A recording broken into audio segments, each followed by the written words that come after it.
السلام عليكم ورحمة الله وبركاته. أشما أكم جرتو هردفتو channel YouTube Abdul App برنوتا حالان برباچيسا تأيتكا إسيني قبض دفين جرا نمون بايين داتان كيا سفيسان نافين دلغو استاكود نركيسا وانجرو نمو تبايتو إرد ديبياني نغافتا جرو فرماتا إسا كتا تقفا إسيني قبض دفين جرا data saffisan sirriitti dalaguu didee connectionin isaa yookaan immoo networkiin dadhabaa ta'e haala kamiin connectionii isaa itti ida'uu dandeenya akkasuma networkii sana sirreessuu dandeenya haala salphaa ta'een egaa networkii sirreessuu kana waliin ilaallaa guutuu viidiyoo kana daawwachuu hin dagatinaa isiniin jecha akkasuma obboleeyyan chaanaalii kanaaf haaraa taatan subscribe gurraachuuftee jirtu kana tuquu hin dagatinaa akkasuma laayikiin sakandii xiqqoo isinitti fudhata laayikii gochuudhaan eegalaa isiniin jecha egaan haala kamiin bilbila networkiin isaa dadhabaa ta'e yookaan connectionii isaa dadhabaa ta'e haala kamiin sirreessuu dandeenya ka jedhu waliin ilaalla. Jalqaba irratti kan nuti waliin ilaallu egaan settingii bilbilaa irra seenuudhaan kan nuti waliin ilaallu settingii bilbilaa irra seenne daataan sun 4G irra ta'uu isaa ilaaluu qabna jalqaba. Sanaan booda kan nuti tarkaanfii fudhachuu qabnu jechuudha. Settingii keessan keessa connectionii jijjiirtanii networkiin isaa ammallee dadhabaadha taanaan settingii keessanuu seenuudhaan immoo waan sirreessinu waliin ilaallaa jechuudha. Connectionii keessa erga seentanii booda jalqaba mobile data irra seenuudhaan connectionii keessan bakka wal jijjiiruudhaan ilaaluu qabdu. Mobile data ka jedhu irra seentanii network moodiin kun LTE 3G 2G sadanuu kan walitti qabatee jirurra ta'uu qabaa jechuudha. LTE irra jiraachuu qaba inni jalqabaa jechuudha settingii keessan keessa mobile networkii jala seentanii. Sanaan booda access point irra seenuudhaan access pointiin keessan maqaa sim kaardii keessaniitiin haala kanaan jiraata. Yoo feetan aadii tuquu dandeessu foormii kana guutuudhaaf jechuudha. Foormii kana guutuu yoo hin barbaachifne garuu tuqaa sadan tuqxaniituma restore gootu resettu default ka jedhu kana tuqxuu jechuudha.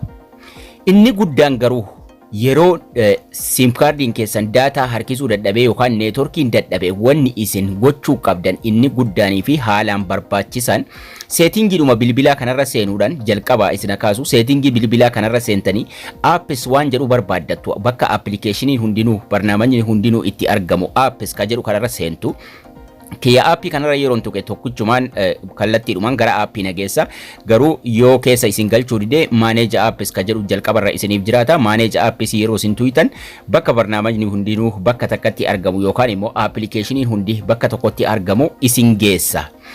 Kana keessa gara gajjallaatti gadi bu'uudhaan tartiibaan kaahamee jira. Aadhaa haga zaatti kaahamee jira. Mana saa deemuudhaan sim tools waan jedhu barbaaddattu sim kaardii maqaa sim kaardii keessanii achi keessa barbaaddu jechuudha. Mana saatti argattu waan ta'eef suuta jechuudhaan gadi buutanii gara dhumaa irratti sim tool kit waan jedhu barbaaddattu sim tool kit ka jedhu kana irra tuquun gara fuula duraa deemtu. Suuraa sim kaardiitiin asirra isiniif jiraata kanarra tuqxanii gara fuula duraa deemtu jechuudha. Yeroo sim kaardiin keessan daataan isaa dadhabee connectionii harkisuu dadhabee networkiin isaa isin duraa dadhabee jechuudha. Mobile data battery storage memory jedhee jira. Storage isa jedhu irra tuqattu ammallee erga simii kana argattanii simii kanarra tuqxanii kaatanii. Simii kanarra tuquun gara fuula duraa storage ka jedhu irra tuquun gara fuula duraa deemtu jechuudha erga siimiirra galtanii booda. Sanaan booda gaa clear data fi clear cache waan jedhu isinii fida. Clear data gochuu hin qabdanu. Clear cache ka jedhu qofa yeroo tokkicha irra tuqxu. Clear cache ka jedhu kana yeroo tokko irra tuqxu jechuudha. Clear cache jedha. Clear cache ka jedhu kanarra yeroo tokko tuqxu. Kanaga sim tool kit keessa erga galtanii booda aappii irra siimiirra tuqattu erga siimiirra tuqattanii booda storage irra tuquudhaan clearii gootu jechuudha. Kan isin clearii gootan cache qofa. Clear cache ka jedhu kanarra yeroo tokko tuquudhaan qulqulleessitu. Sanaan booda dhibbaaf dhibbatti connectionin keessan ni ida'ama sirriitti daataan keessanis isiniif dalaguu eegalaa jechuudha. LTE irra erga keessanii booda bilbila keessan cuftanii bantu erga clear gootanii kaatanii. So haala salphaa ta'e kanaan sim kaardii keessan daataan isaa dadhabee qulqulleessuu dandeessuun isiniin jira. Laayikii sheerii gochuu hin dagatina. Barnoonni keenyas kana fakkaata akkasiin irraa barattan abdii guddaan qaba. Haga barnoota kutaa itti aanu walitti deebinutti turtii gaarii nagayaan tura.